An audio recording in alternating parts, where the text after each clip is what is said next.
Hello. कल हमने discuss किया था जेकेपीएसआई का जो भी सिलेबस था, ठीक है ना, और उसके हिसाब से हमने जो भी बेसिक इंट्रोडक्शन था कंप्यूटर साइंस का वो हमने कवर किया था। बट उसमें जो इम्पोर्टेंट एमसीक्यूज थे, ठीक है ना, जो कि हमेशा पूछे जाते हैं और हमेशा कंटिन्यूसली पूछे जाते हैं, रिपीटेडली वो आस्क किए जाते हैं, ठीक है ना। तो वो उसमें कुछ क्वेश्चन जो है वो है कि फर्स्ट लैपटॉप कौन सा था, ठीक है ना। द फर्स्ट लैपटॉप जो था वो एप्सन का था। Epson brought the first laptop to the market, ठीक है ना। और स्टोरेज प्रोग्राम का कंसेप्ट किसने दिया था, ये भी क्वेश्चन पूछा जाता है कंटिन्यूअसली। तो यही आप याद रखिए कि John von Neumann introduced this concept है, ठीक है ना। अब स्टोरेज प्रोग्राम होता है क्या है, ठीक है ना, अगर ये आपसे कोई पूछे, देन यू में से कि स्टोरेज प्रोग्राम एक ऐसा कंसेप्ट है कंप्यूटर का जहाँ पे हमारा डेटा डेटा और हमारा जो भी इंस्ट्रक्शंस और यू में से प्रोग्राम जो है, इनको हम एक ही सेम मेमोरी में स्टोर कर पाए। क्यों? ताकि हमारी जो भी फिर फैचिंग ऑफ डेटा होगा या हमारे जो भी इंस्ट्रक्शन या प्रोग्राम्स होंगे, इनको हम वैसे ही चेंज कर सकते हैं जैसे हम डेटा को चेंज करते आ रहे थे, ठीक है ना। वरना हमें देखो, वरना उससे पहले क्या, जो भी स्टोर प्रोग्राम का कंसेप्ट नहीं था, तो हमें क्या करना पड़ता था, जो स्विचेस हुआ करते थे या वायरिंग जो भी हुआ करती थी, उनको हमें चेंज करना पड़ता था ताकि हम अपने इंस्ट्रक्शंस को चेंज कर पाए। अब ये कैसे पॉसिबल था? स्विचेस में दो चीज़ें होती हैं, ऑन एंड ऑफ, ये तो पता होगा, ठीक है ना। तो one on was representing one end of was representing zero, और यही दो चीज़ें बाइनरी चीज़ें होती है, ठीक है ना। बाइनरी चीज़ें होती है, और इसी की वजह से हमारे जो भी हमारे एग्जीक्यूशंस करने पड़ती थी, इंस्ट्रक्शंस देने पड़ते थे प्रोग्राम्स में, ठीक है ना, वो इस स्विचेस या वायरिंग के थ्रू ही डायरेक्टली किया जाता था, and this all was done manually, ठीक है ना। बट अब हमारे पास एक स्टोरेज कंसेप्ट था जहाँ पे हम हमारे इंस्ट्रक्शन जो भी थे या डेटा जो भी था, हम दोनों को एक ही जगह पे स्टोर कर रहे थे, और अपने जो इन प्रोग्राम्स हैं उनको भी इजीली हम मॉडिफाई कर पाते थे, ठीक ना। अब तीसरा है कि प्रोग्रामेबल कंप्यूटर का कंसेप्ट किसने दिया था, ठीक है ना। ये वाला कंसेप्ट भी चार्ल्स बेबेज ने दिया था। और फर्स्ट प्रोग्रामेबल कंप्यूटर तो सबको पता ही होगा कौन सा था, वो था इनैक ही। ये याद रखना आप, ये तो बहुत ज्यादा इंपॉर्टेंट है कि फर्स्ट प्रोग्रामेबल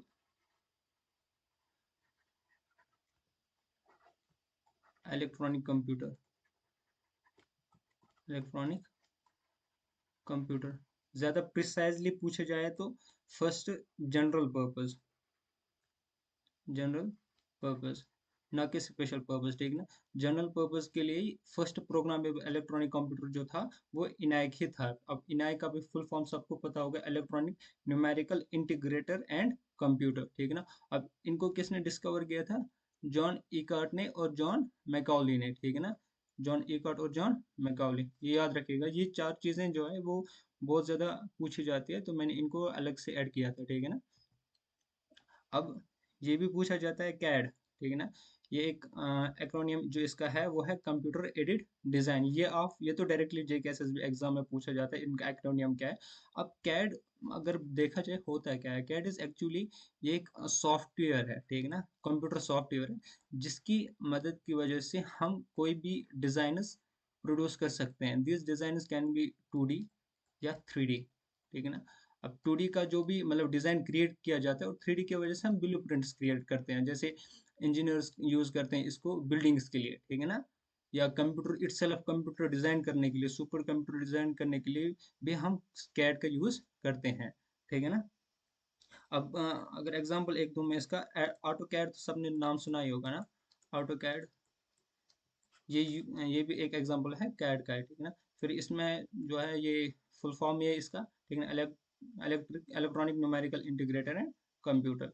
ये भी सबको पता होगा, डीबीएमएस क्या होता है, डेटाबेस मैनेजमेंट सिस्टम होता है, ठीक है ना। ये आप याद रखिएगा, इसकी फुल फॉर्म कभी कभार पूछी जाती है, ठीक है ना, डेटाबेस मैनेजमेंट सिस्टम। एक्चुअली यहाँ पे क्या है, पूरा जो हमारे पास कंप्यूटर्स होते हैं, मतलब सर्वर्स पे हमारे मिलियंस ऑफ कंप्यूटर्स एक दूसरे से लिंक है, और वहां जाके हमारे जो भी डेटा है वो स्टोर है, ठीक है ना। अब ये भी इम्पोर्टेंट है कि फर्स्ट इंडिया का फर्स्ट सुपर कंप्यूटर लॉन्च हुआ था 1991 में, और इसका नाम था Param 8000. This is most important question which can be asked in JK exams and has been asked, ठीक है ना. एंड सेकंड थिंग इज कि फर्स्ट इंडियन कंप्यूटर का नाम क्या था, ठीक है ना. It's name was Siddharth. Okay, ये भी आप याद रखेंगे. ये सुपर कंप्यूटर है यहाँ पे, और यहाँ पे याद रखिएगा इट इज कंप्यूटर. तो इन चीज़ों में आप वो नहीं हो जाना कंफ्यूज. देन ये तो सबको पता ही होगा कि माइक्रो प्रोसेसर जो मैंने कल ही डिस्कस किया था, ये अलग से मैंने इसलिए यहाँ पे बताया क्योंकि ये चीज़ वहाँ पे डायरेक्टली पूछी जाती है कि माइक्रो प्रोसेसर डिवाइस जो होते हैं ये बेस्ड ऑन होते हैं माइक्रो प्रोसेसर क्या होते हैं, और इन्हें ही हम पर्सनल कंप्यूटर्स भी कहते हैं, ठीक ना. ऐसे आप याद रख सकते हैं. और प्रोसेसर की स्पीड जो होते हैं वो हर्ट्ज भी होते हैं, ठीक है ना. और MIPS भी होते हैं, यानी कि मिलियन इंस्ट्रक्शन पर सेकंड भी होते हैं. एमफ्लॉप्स भी होते हैं, ठीक है ना. इन चीज़ों से रिप्रेजेंट की जाती है, ठीक है ना. और ये भी इंपॉर्टेंट है बहुत ज़्यादा, ठीक है ना. फर्स्ट लैंग्वेज जो था वो था फोर्टैन, ठीक है ना. Actually it is fourth generation language. हाँ, हाँ, फोर्थ जनरेशन लैंग्वेज ही है ये. और अर्ली जब थर्ड जनरेशन हुई थी उस टाइम पे भी डिस्कवर हुई थी, लेकिन ये फुल्ली फ्लैक्सिड उस टाइम पे डिस्कवर नहीं हुई थी. अब फोर्थ लैंग्वेज में फुल्ली फ्लैक्सिड हुई थी डिस्कवर, उसमें ये भी था, ठीक ना. आपने इसका भी नाम सुना होगा, ठीक ना. कोबाल का भी नाम सुना होगा, ठीक ना, या बेसिक्स का नाम भी सुना होगा. दीज वर सम लैंग्वेजेस, ठीक है ना. और ये तो एक्स्ट्रा चीज़ें मे भी कभी कभार ये पूछे जाए, ठीक है ना, कि कंप्यूटर लिटरेसी डे कब सेलिब्रेट किया जाता है, 2 December. ये भी इम्पोर्टेंट है कि मॉनिटर जो है इसका रेजोल्यूशन जो होता है ये किन चीज़ों का बना होता है, ये बना होता है पिक्सल्स का, ठीक है ना. और एक पिक्सल में कितने कलर्स होते हैं, 3. ये याद रखना, ठीक है ना. और फाइल ऑर्गेनाइजेशन में फाइल फाइल जो भी स्टोर हुई होती है वो इन टर्म्स ऑफ होती है ट्री स्ट्रक्चर. जैसे जैसे हमारे पास कंप्यूटर में होता है कि दिस पीसी है ना, द पीसी से नाम को होता है ना, द पीसी या दिस पीसी जो भी होता है, ठीक है ना. उसके अंदर मान लो कंप्यूटर का कोई फोल्डर है, और उस कंप्यूटर के फोल्डर में कोई जाके फाइल है, ठीक है ना. एक फोल्डर है, this piece is itself a folder, ठीक है. उस फोल्डर का अंदर कोई एक फोल्डर है, उसके अंदर फाइल है, ठीक है ना. और यहाँ पे और एक फोल्डर हो सकता है, ठीक है ना, और उसके अंदर एक फाइल हो सकती है, एक ही नहीं डिफरेंट काइंड ऑफ फाइल्स हो सकती है, और ये पूरा एक तुम्हारी ट्री स्ट्रक्चर ही तो बन गई ना. That's why. देन ये तो मैंने कल ही डिस्कस किया था. अब जो यहाँ पे याद हम रख सकते हैं, ठीक है ना. कंप्यूटर जो होता है वो डेटा को रिमेम्बर कर सकते हैं, ठीक है ना. देन इम्पोर्टेंट ये है कि कंप्यूटर्स के पास कोई IQ नहीं होते, कंप्यूटर्स के पास खुद की कोई अंडरस्टैंडिंग नहीं है. आई रिपीट, खुद की कोई अंडरस्टैंडिंग नहीं होती, ठीक है ना. और कंप्यूटर्स को हमेशा इंस्ट्रक्शन चाहिए होते हैं, ये कहने का मुद्दा है मेरा, ठीक है ना. देन कंप्यूटर जो होते हैं वो ये वर्सटाइल होते हैं, ठीक है ना. यानी कि ये थाउजेंड्स ऑफ प्रॉब्लम सॉल्व कर सकते हैं एट सिंगल टाइम पे, ठीक है ना, सिंगल टाइम. और सेम जो है एफिशिएंसी के साथ सॉल्व करेंगे. ओके. हाँ, एक क्वेश्चन, ठीक है ना, जो पूछा जाएगा कभी भी, जो कल भी मैंने रिपीट किया था 2-3 बार. गार्बेज इन और गार्बेज आउट कंसेप्ट जो है, गार्बेज इन एंड आउट, मैं शॉर्ट में लिखता हूँ. गार्बेज इन और गार्बेज इन आउट प्रिंसिपल जो है, ठीक है ना, ये किस कैरेक्टरिस्टिक्स का प्रिंसिपल है, इट्स प्रिंसिपल ऑफ एक्यूरेसी. और वहां पे मैंने बताया था कि अगर आप इनपुट गलत दोगे तो तुम्हारा आउटपुट भी जाके गलत ही होगा, ठीक है ना. इसी का मतलब है कि अगर तुम कोई चीज सही दोगे तो रिजल्ट, इनपुट सही दोगे तो रिजल्ट भी सही दे आएगा, ठीक है ना. इनपुट गलत दोगे तो रिजल्ट भी गलत आएगा. That's what we call it as accuracy, ठीक ना. देन ये भी इम्पोर्टेंट है कि विंडोज सिस्टम ऑपरेशंस में क्या है कि बूटिंग प्रोसेस, जब भी कोई चीज़ जब भी हम कंप्यूटर को अपना बूट करते हैं, ठीक है ना, तो फर्स्ट जो स्क्रीन होती है वो डेस्कटॉप होती है, ठीक ना. और जो डिलीट हम फाइल्स करते हैं वो किस में मूव करते हैं, डायरेक्टली रिसाइकल बिन में जाते हैं. कभी कभार ऑप्शन में टास्क बार दिया गया हो, ठीक ना, तो हमेशा वो रिसाइकल बिन में जाती है, ठीक है ना. और रिसाइकल बिन में उन्हें कुछ अमाउंट ऑफ टाइम के लिए रखा जाता है, मान लो 30 डेज के लिए, और फिर वो ऑटोमेटिकली भी डिलीट हो जाते हैं, ठीक है ना। देन सिलेक्टिंग आइकॉन जो होते हैं, जैसे कि हमारे पास ये कंप्यूटर के आइकॉन्स है, शिफ्ट करके हम डिफरेंट आइकॉन्स को सिलेक्ट कर सकते हैं, ठीक है ना। अब ये था हमारा यहाँ तक कि जो जो भी कंप्यूटर के इम्पोर्टेंट एमसीक्यूज थे, जो अभी तक पूछे जाए गए थे इम्पोर्टेंट, ठीक है ना। और भी बहुत ज़्यादा है, लेकिन ये वाले वो एमसीक्यूज थे जो रिपीटेडली आस्क किए गए थे, ठीक है ना। अब हम इवोल्यूशन ऑफ कंप्यूटर यानी कि हिस्ट्री ऑफ कंप्यूटर या जनरेशन ऑफ कंप्यूटर की बात करेंगे। सो उससे पहले मैं आपसे कहना चाहूँगा, so please go and subscribe my YouTube channel जिसका नाम है प्राइम लर्निंग इनसाइट्स, ठीक है ना। Thank you. देन स्टार्ट करते हैं अपना फर्स्ट जनरेशन कंप्यूटर का। और यहाँ से जैसे क्वेश्चन जैसे पूछा जा सकता है, ठीक ना, वो है कि पहला टाइमिंग, ठीक है ना। देन फर्स्ट क्वेश्चन इज कि इसमें वैक्यूम ट्यूब्स को यूज किया जाता था फॉर सर्किटरी और मैग्नेटिक ड्रम्स को यूज किया जाता था फॉर मेमोरी। अब इससे बात मतलब क्या है इस चीज़ का? इस चीज़ का मतलब ये है कि वैक्यूम ट्यूब्स, ऐसे मान लो एक ये वैक्यूम ट्यूब है, एक मिनट सॉरी, ये जाके एक वैक्यूम ट्यूब है, ठीक है ना। ऐसे यहाँ पे मैं शो करता हूँ, मान लो ये वैक्यूम ट्यूब है, ठीक है ना। ये पूरा वैक्यूम्ड होता था, यानी कि इसमें कोई एयर नहीं होती थी, और इसमें इलेक्ट्रोड्स जैसी चीज़ें होती थी, और ये इलेक्ट्रोड्स की वजह से ही हमारी इलेक्ट्रिसिटी पास करती थी। और इस इलेक्ट्रिसिटी की वजह से, इलेक्ट्रिसिटी हमेशा स्विच पे ही काम करती है, ठीक है ना। On end of, on end of, ठीक है ना। ऑन रिप्रेजेंट करता था वन को, और ऑफ को रिप्रेजेंट करता था जीरो को, ठीक है ना। तो इसमें ये वैक्यूम ट्यूब्स यूज किए जाते थे फॉर सर्किटरी। और इसमें एक ये जो इलेक्ट्रोड्स होते हैं ना, ऐसे फिलामेंट हुआ करते थे। अब जब इसको मतलब वर्किंग होनी चाहिए थी, ठीक ना, तो इस फिलामेंट को पहले हीट अप होना पड़ता था। और इस हीट अप होने के लिए ना बहुत ज़्यादा मतलब इलेक्ट्रिसिटी की ज़रूरत पड़ती थी। इसलिए हम कहते हैं कि इस टाइम पे जो भी हमारे फर्स्ट जनरेशन कंप्यूटर्स थे, ये एक तो बड़े साइज के थे ही, ये तो सबको पता है। दूसरा चीज़, इलेक्ट्रिसिटी बहुत ज़्यादा करते थे, ठीक है ना।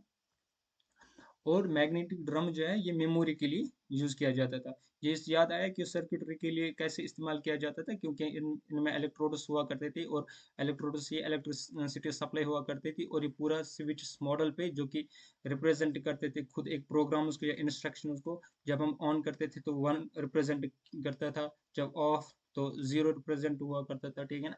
अब मैग्नेटिक ड्रम्स क्या होते थे, एक काइंड ऑफ ड्रम मान लो इस तरह का, ठीक है ना। ये खुद के अराउंड ही स्पिन करता था। और इसकी वजह से इसमें मैग्नेटिक कुछ स्पार्क्स वी कैन से निकलती थी, जो फिर जाके डेटा को उसी हिसाब से स्टोर करता था, ठीक है ना। जैसे आपने वो टेप्स देखे होंगे। देन इसमें जो ये फर्स्ट क्वेश्चन, यहाँ से तो इम्पोर्टेंट क्वेश्चन बनेगा नहीं, लेकिन ये क्वेश्चन इंपॉर्टेंट बन सकते हैं, कौन सी लैंग्वेज यूज की जाती थी इस टाइम पे। That was the mission language. ये मिशन लैंग्वेज क्या होती है, ये most basic language, I can say lowest level of language है, लोएस्ट लेवल ऑफ लैंग्वेज। ये डायरेक्टली जो है हार्डवेयर अंडरस्टैंड करते हैं, हम नहीं करते हैं इनको अंडरस्टैंड डायरेक्टली, ठीक है ना। हार्डवेयर ही या आई कैन से प्रोसेसर इनको डायरेक्टली अंडरस्टैंड करते हैं, ठीक है ना। अब ये क्या होते हैं, सबने तो देख सुना ही होगा, 1011 एक्स्ट्रा, ये चीज़, यानी कि हर कोई जो भी वन और जीरो में रिप्रेजेंट हो, ठीक ना, वो एक मशीन लैंग्वेज थी, ठीक ना, बाइनरी कोड में। ये कंप्यूटर हार्डवेयर जो मैंने कहा था, ठीक ना। और इसमें पंच कार्ड्स का इस्तेमाल किया जाता था, ताकि हम कोई भी इनपुट या आउटपुट दे सकते थे, ठीक ना, एज एन इंस्ट्रक्शन। और इसमें जो इम्पोर्टेंट है, ये तो सब पता है, वेरी लार्ज साइज का होता है, ठीक है ना। हाई पावर कंजप्शन, जैसे मैंने एक्सप्लेन किया था, ठीक है ना, क्योंकि बहुत ज़्यादा साइज के वो हुआ करते थे, ठीक है ना। और फिलामेंट को ये काम करने के लिए इसको पहले हीट अप करना पड़ता था, ठीक है ना। एक तो पहले इतने बड़े साइज के थे, इतना ज़्यादा फिलामेंट को हीट अप करने के लिए ज़्यादा इलेक्ट्रिसिटी चाहिए होती थी, ठीक ना। और इम्पोर्टेंट चीज़, ये एक प्रॉब्लम को सॉल्व कर पाता था एक टाइम पे। अब ये कुछ इसके एग्जाम्पल्स है, ये आप देख सकते हैं, ठीक है ना। देन हम सेकंड जनरेशन कंप्यूटर्स की बात करें, पहली चीज़ 1955 टू 1964। देन इसमें क्या था कि ट्रांजिस्टर्स का इस्तेमाल हुआ था, ठीक है ना। ट्रांजिस्टर्स का इस्तेमाल किया गया था वैक्यूम ट्यूब्स को रिप्लेस करके, ठीक है ना। इसके वजह से स्मॉल साइज बने, ये फास्टर बने, और मोर रिलायबल कंप्यूटर्स हमारे पास बन पाए, ठीक है ना। देखो, ट्रांजिस्टर्स की वजह से रिड्यूस हुआ पावर कंजप्शन। हाउ? ठीक है ना। क्वेश्चन ये है कि रट्टा मतलब बता सकता है कि ऐसे आप याद रख सके, लेकिन ये चीज़ है कंसेप्ट समझने की। ट्रांजिस्टर्स, देखो ट्रांजिस्टर्स बनते हैं सेमीकंडक्टर की वजह से। सेमीकंडक्टर्स लाइक आई मीन से सिलिकॉन, ठीक है ना। अब इनकी एक प्रॉपर्टी होती है, ठीक ना। ये इनकी कैपेबिलिटी होती है, क्या होती है, like that of conductors and insulators both, ठीक है ना। अब कंडक्टर्स में जब भी इनके मतलब हमें करंट की जरूरत पड़ती थी, ठीक है ना, तो हम ऑन करते थे। इंसुलेटर्स जब कंप्लीट जीरो करने की जरूरत पड़ती थी, तो ऑफ करते थे। और इस चीज की वजह से, ठीक है ना, हमारे पावर कंजप्शन जो है बहुत ज्यादा कम हुई थी। सेकंड, ये पहला रीजन था। दूसरा रीजन ये था, इनका साइज बहुत ज्यादा छोटा था, ठीक ना। साइज छोटा था बहुत ज्यादा, जिसकी वजह से हमें इनको ज्यादा मतलब इलेक्ट्रिसिटी प्रोवाइड करने की जरूरत नहीं पड़ती थी, ठीक है ना। और इनमें कोई वो इसमें इलेक्ट्रोड कंसेप्ट नहीं है, ठीक है ना। थर्ड, सेकंड थिंग इज कि असेंबली लैंग्वेज इसमें इंट्रोड्यूस हुई थी। असेंबली लैंग्वेज आपने देखी होगी, जैसे मैं लिखूंगा मूव, ठीक है ना, सॉरी, मूव एड, ठीक है ना, मूव ए एड बी, ठीक है ना। ये इस तरह की लैंग्वेज जो भी होगी, ठीक है ना, वो एक असेंबली लैंग्वेज कहलाती है। कभी कभार इनको इंटरप्रेटर की जरूरत पड़ती है, कभी कभार नहीं पड़ती है, ठीक है ना। और इसमें क्या है, जैसे कि ये और high early high level language जैसे फोर्टेन और कोबाल था, इस टाइम पे इमर्ज हुई थी, लेकिन फुल फ्लैक्स इमर्ज नहीं हुई थी इस टाइम पे। और इसमें मैग्नेटिक टेप्स का यूज किया जाता था। Important, this question can be asked, ठीक ना। उसमें मैग्नेटिक ड्रम्स का यूज किया जाता था, ठीक ना, फर्स्ट में। और इसमें मैग्नेटिक टेप्स का यूज किया जाता था डेटा स्टोर करने के लिए। देन इसमें क्या होता था, इंपॉर्टेंट चीज जो है, इसमें बैच प्रोसेसिंग हुआ करती थी। अब बैच प्रोसेसिंग का मतलब क्या है कि सिमिलर काइंड ऑफ जो भी जॉब्स थे ना, जैसे मान लो कि 1000 इंस्ट्रक्शंस को ऐड करना है, 2+2 3+3, ठीक है ना। एडिशन वाले जो भी जॉब्स हैं, इनको एक साइड रखो, ठीक है ना। और सब्ट्रैक्शन वाले को एक साइड, इनको एक साथ एग्जीक्यूट कराओ, इनको भी एक साथ ही एग्जीक्यूट कराओ, यानी कि similar kind of jobs were executed. हाँ, इसमें जो एग्जाम्पल्स ये है, ठीक है ना, ये आप याद रखेंगे, ठीक है ना। वैसे एग्जाम्पल्स तो एग्जाम्स में पूछे नहीं जाते हैं, ठीक है ना। हाँ, ये इम्पोर्टेंट चीज़ है कि ट्रांजिस्टर्स ने किसने इनको बिल्ड किया था, ठीक है ना, बेल लैब्स, याद रखें आप। देन थर्ड जनरेशन कंप्यूटर्स, वही चीज़ 1964 टू 1971। अब इसमें क्या हुआ था, आईसी का ब्रेक हुआ था, यानी कि आईसीज हमारी जन्म में आ गई थी, आईसीज कैम इनटू एग्जिस्टेंस। अब क्या है, इंटीग्रेटेड सर्किट होती क्या है, ठीक है। देखो, ये एक काइंड ऑफ चिप होती है, जिसमें thousands of thousands of transistors थे, ठीक है ना। और कैपेसिटर कैपेसिटर्स थे, और रेजिस्टर्स अभी भी यूज होते हैं, ठीक है ना। और जब ट्रांजिस्टर्स का वॉल्यूम बढ़ गया यहाँ पे, इसकी वजह से ओबियसली क्या होगा कि एक तो इनका साइज पहले से बहुत ज़्यादा छोटा था, इसके वजह से मतलब हमारे जो कंप्यूटर्स का है, उनका साइज भी छोटा हो गया, ठीक है ना। और कैपेसिटर्स यानी कि जो भी स्टोर करने की ज़रूरत थी, डेट ये एनर्जी को, वो हम कर पाए, ठीक है ना। और रजिस्टर तो सबको पता ही है, ठीक है। इसके वजह से जो भी हमारी पावर सप्लाई कंजप्शन है, वो कम हुई। और दूसरी चीज़, जो हमारी एक तो पावर कंजप्शन हमारी बहुत ज़्यादा कम हुई। और दूसरे हमारी जो भी इसमें जो साइज था, वो भी रिड्यूस हुआ। देन इसमें हम यूज़र कैसे ये इंटरेक्शन करता था, जैसे उसमें पंच कार्ड्स का यूज़ करता था, इसमें यूज़र कीबोर्ड्स, मॉनिटर्स का या ओएस का इंटरफेस का यूज़ करता था। और इसमें मल्टीटास्किंग हुआ करती थी, ठीक है ना। तो इसमें हाई लेवल लैंग्वेजेस का यूज़ हुआ, ठीक है ना। जैसे बेसिक, पास्कल, फोर्टेन, ठीक है ना। जैसे एग्जांपल दूं मैं, ये तो एग्जांपल ही है, लेकिन मैं इस हिसाब से दिखाऊं, जैसे अपने जावा तो सुनी होगी ना, जावा, इन सब का, ठीक है ना। देन हमारे पास फोर्थ जनरेशन कंप्यूटर्स, ठीक है ना, इनको हम माइक्रो प्रोसेसर के भी नाम से बुलाते हैं। 1971 टू 1985, ठीक है ना। इसमें क्या था कि VLSI का टेक्नोलॉजी यूज हुआ, यानी कि वेरी लार्ज स्केल इंटीग्रेशन। याद रखना, ये इंटीग्रेटर इंटीग्रेटर याद नहीं रखना, ये पूछा जाता है इसका डेफिनेशन।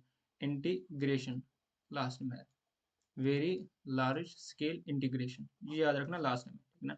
इंटीग्रेशन से ऐसे याद रखो कि जो भी पहले उसमें क्या था, थर्ड जनरेशन में थाउजेंड्स ऑफ ट्रांजिस्टर्स को हमने एम्बेड किया था, ठीक ना, एक सर्किट पे। लेकिन इसमें मिलियंस या बिलियंस ऑफ ट्रांजिस्टर्स को हमने, मिलियंस या बिलियंस ऑफ ट्रांजिस्टर्स को हमने एम्बेड किया एक स्मॉल सिंगल चिप पर।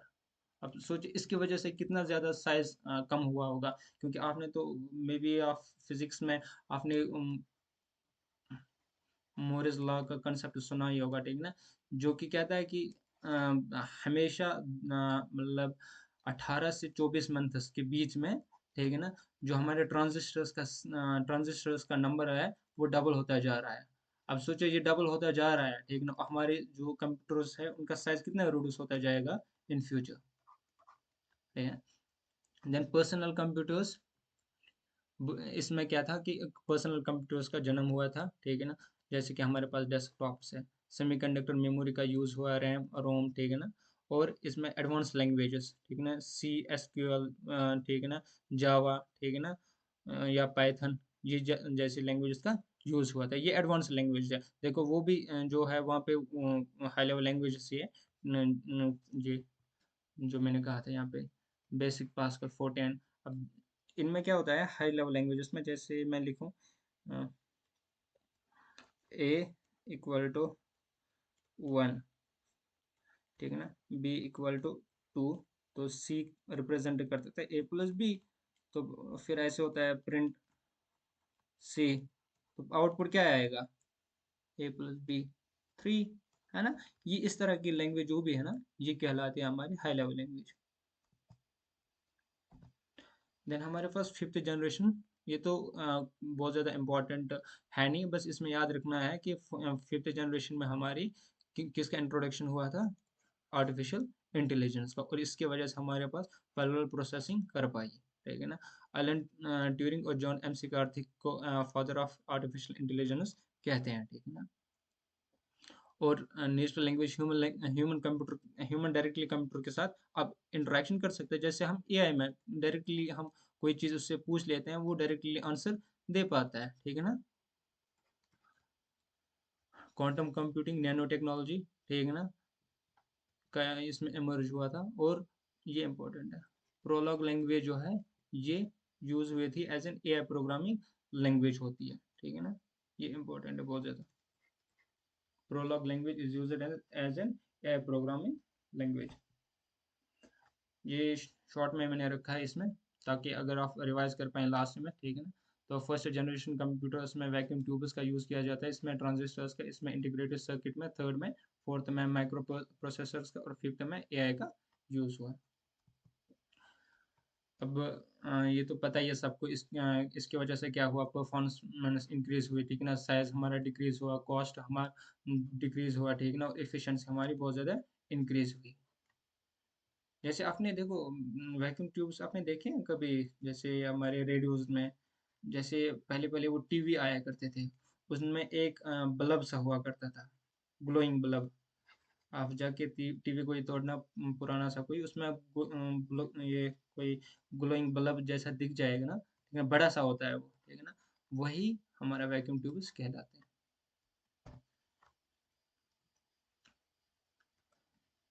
ये यही है, ठीक है ना, इसमें कुछ एक्स्ट्रा चीज़ नहीं है,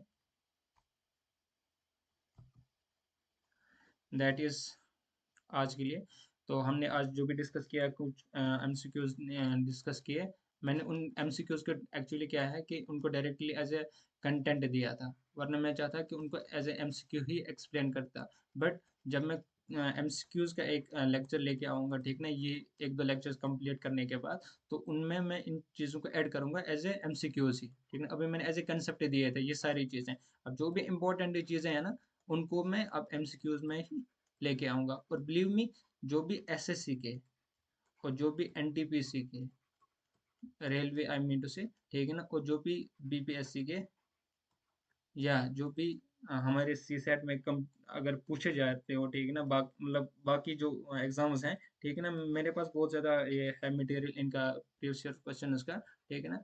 आई विल मैं उनको सॉर्ट आउट करूँगा, ठीक है ना? उनको अरेंज करूँगा और एमसीक्यूज़ का भी सेशन लेके आऊँगा, इन सब के बारे में, ठीक है ना? आपको कहीं जाके मतलब कंप्यूटर की प्रिपरेशन करने की ज़रूरत नहीं है और जो इनका पीडीएफ भी है, वो टेलीग्राम चैनल पे मैं प्रोवाइड करूँगा फ्री, ठीक है ना? सो आपसे बस एक ही चीज़ चाहिए कि फर्स्ट 1000 सब्सक्राइबर्स के लिए मुझे पूरा सपोर्ट चाहिए आप सबका, ठीक है ना? Thank you.